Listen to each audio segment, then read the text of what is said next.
अच्छा, आप उनको जानते हैं इमरान खान साहब को बड़े करीबी, और one time you are very close to Khan साहब, मुझे ये भी पता है कैबिनेट की मीटिंग्स में आपको बड़ी इंपॉर्टेंस देते थे। आखिरी दिनों में आर्मी जनरल बाजवा साहब और उनके खान साहब के दरमियान आपने बहुत ज़्यादा रोल अदा भी किया, ये भी मुझे ज़ाती तौर पर पता है, लेकिन चीज़ें नहीं हो सकी वर्कआउट।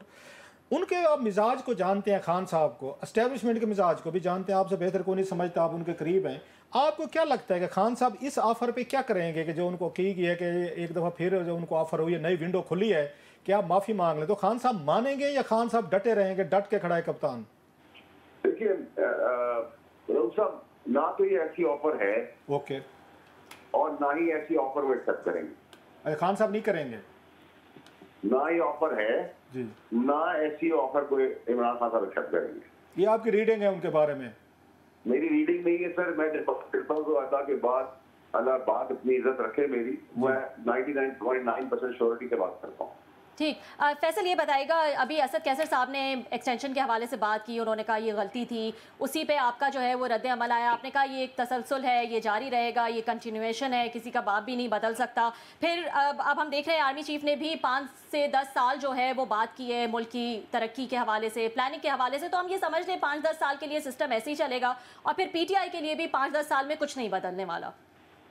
देखिए, अल्लाह ताला जिंदगी दे, सेहत दे, कामयाबी दे, जिंदगी और मौत अल्लाह के हाथ में है। दुनियावी तौर पे आपने मेरे ट्वीट को थोड़ा गौर से पढ़ना था रबिया साहिबा जी। मैंने कहा था ये तसलसल जारी रहेगा, रहेगा और रहेगा। अच्छा। Which means past, present and future. तो मेरा जवाब है बिल्कुल जो आप पा रही है, तसलसल हाँ। फिर मार्शल साहब का जारी रहेगा। सही। तो ये बताइएगा फैसल, आप माजी में भी कहते रहे हैं काफ़ी दफ़ा कि ये PTI जो है वो उसका हाल MQM वाला हो जाएगा, या फिर इसमें से लोग निकल के एक अलग ब्लॉक बन जाएगा, या क्या अभी ऐसा आपको लग रहा है कि शाह महमूद कुरैशी जो है वो इसमें कोई हिस्सा डाल सकते हैं या लीड कर सकते हैं, वो बाहर आ जाएंगे और फिर उनको जो है इस चीज़ में जो है वो लीड करने के लिए कहा जा सकता है? देखिए मेरी बहन, मसला सारा ये है कि आप आर्काइव में जाके अपने शो खुद ही नहीं देखती। अच्छा। राउत साहब के प्रोग्राम के अंदर आज से 16 महीने पहले मैंने आपसे कहा था कि शाह महमूद साहब बहुत अच्छे फॉरेन मिनिस्टर रहे हैं, बड़े अच्छे धीरक सियासतदान हैं और एक धीरक सियासतदान आपको नजर आएंगे। मेरी बात को टाला ना करें आप बहन, आप डाल देती है। नंबर 1। नंबर 2 ये कि MQM पाकिस्तान बनने जा रही नहीं है, MQM पाकिस्तान बन चुकी है। नंबर 3 ये कि मैं उसको आपका प्रूव कर देता हूं कि 8 सीटें थी सेनेट की मिनिमम PTI की, इसमें 5 पे रजामंदी की गई लेन देन करके, और 1 सीट और कम हो जाएगी मुराद सईद की, वो पर्पस भी उसका नाम डाला गया, क्योंकि अगर वो मंदिर नाम पे आ गया तो आप समझे फांसी का फंदा 2 आदमियों के गले चढ़ जाएगा, उसके गले से निकल जाएगा। और अगर वो इसी सूरत में आया तो 3-4 लोग फांसी के फंदे पे चढ़ेंगे अरशद शरीफ के केस में। तो ये इतना आसान नहीं है।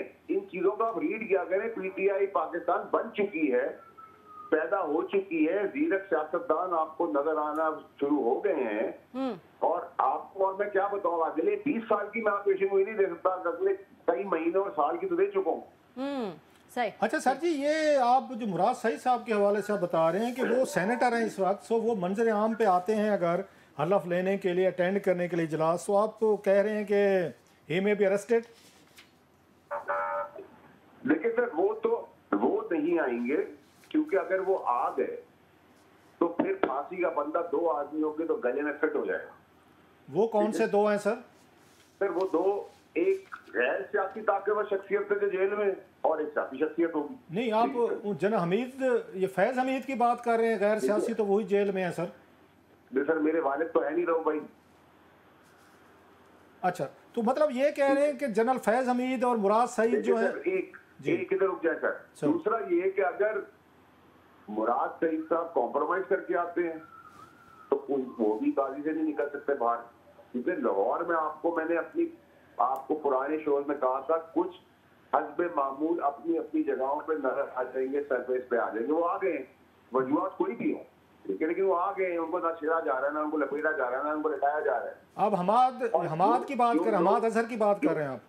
हमाद अजहर का देखिए सर, जिक्र अभी करना मुनासिब नहीं होगा। उसकी वालिद की डेथ हुई है और हम उसके साथ उसके शोक में खड़े हैं सियासी जगह पर। मैं उनके वालिद की बहुत इज्जत करता हूँ, लेकिन मैंने आपको कहा था कोई रूटीन में चीजें आना शुरू हो गई हैं।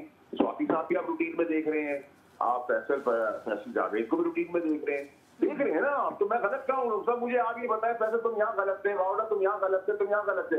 आप मुझे पकड़ के बोले वावड़ा तुम यहाँ भी ठीक थे, यहाँ भी ठीक थे, यहाँ भी ठीक थे, यहाँ भी ठीक थे, और ठीक ही जा रहे हो आगे।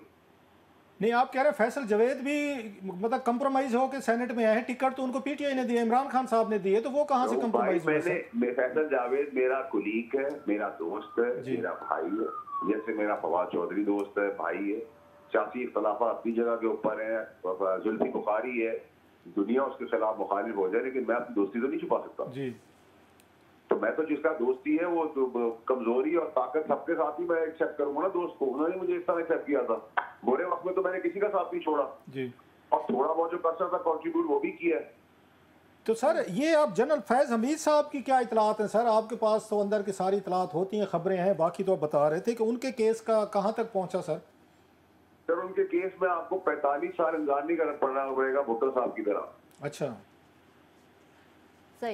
तो कब तक आप उनकी तवक्को कर रहे हैं कि उनका फैसला मुतवक्किल है? बाकी फैसले तो आ गए हैं, पीटीआई के 10-10 साल साहब को सजाएं हो गई हैं, वो बड़ी आप तो रहूं भाई, आप तो कह रहे थे कि पीटीआई को सीटें भी मिलेंगी, मैं तो आपको 1.5 साल से कह रहा था नहीं मिलेंगी। नहीं, आपकी तो सारी बातें, इसमें तो कोई शक नहीं है कि आपकी सारी बातें 99.9% आपकी एवरेज है। इतनी तो मतलब दुनिया के किसी एस्ट्रोलॉजर की आज तक 100% पूरे नहीं। That's the reason you are more lethal and more newsworthy, और लोग भी साफ ज़रा इसलिए ट्रोलिंग भी आपकी ज़्यादा करते हैं कि खबरें आपकी सच्ची निकलती हैं। That's the reason sir. तो राव साहब जल्द होगा, मतलब साल वेट नहीं करना होगा। अच्छा, तो सर जी मतलब ये है कि ये सिस्टम इसी तरीके से चलता रहेगा, और जो आप बता रहे थे कि कोई इसमें चेंज नहीं है, आर्मी चीफ की जो बात कह रहे थे पीटीआई वाले के जनाब के नवंबर में वो समझते हैं 3 साल पूरे हो रहे हैं तो उनको रिटायर हो जाना चाहिए, तो आप समझते हैं कि इस तरह की कोई चीज़ नहीं होगी? उनके पास 5 साल हैं, 10 साल हैं, what ever time he has. Rao भाई मैं आपको ताकि परेशानी ना हो व्यूअर्स को जी, मेरी जो वर्ड है उसमें मैंने कहीं सिस्टम की बात नहीं की, कहीं नॉन सिस्टम की बात नहीं की। मैंने आपको कहा फील्ड मार्शल की सरबराही में पाकिस्तान की तरक्की का तसलसल जारी रहेगा, और मैं अभी भी कह रहा हूँ रहेगा। और खान साहब, मैं इतनी ही बात कर सकता हूँ, इतनी ही बात कर रहा हूँ। और खान साहब आपको बहर आते जल्दी नहीं लग रहे जब तक फील्ड मार्शल साहब अपनी पोस्ट पे बैठे हैं? मुझे तो सर जल्दी नजर नहीं आ। सही चलो सर। फैसल एक जो है ये आपके पास क्योंकि खबरें होती हैं, हमने कहा ये मौका इस्तेमाल कर लें आपसे पूछने के लिए। 27वीं तरमीम की भी जो है वो बाज़गश्त सुनी जा रही है, एक फीलर पहले से ही दे दिया जाता है जब 26वीं तरमीम भी आ रही थी, तो आपके पास क्या खबरें हैं? फिर रबिया साहब मैं नाराज हो जाऊंगा, जिस दिन 26वीं तरमीम पास की थी मैंने उसी दिन कहा था 27वीं की तैयारी कर लें। अच्छा, you said it, yes I remember. Sir ये मेरी याददाश्त थोड़ी कमजोर है, आपने जरूर जो है वो क्लासर साहब कह रहे हैं आपने जरूर जो है वो ये बात की थी। एक दफा नहीं कहा रबिया साहब, 10 दफा कहा है, और अभी भी कह रहा हूँ। अच्छा, तो फिर ये इतना डिनायल में उसमें क्या क्या होगा वैसे? 27वीं तरमीम में सर क्या क्या चीजें को मतलब भाई एक तनख्वाह में तो मैं अपने वालिद के भी सारे काम नहीं करता। तो सर जी कोई हमारे ऊपर थोड़ी सी कंसेशनल कोई रियायत किया करें हमारे साथ। तो आपने तो जो सभा महीने में बाहर पूरा निकाल लिया सर, आप कुछ आगे के लिए भी रहने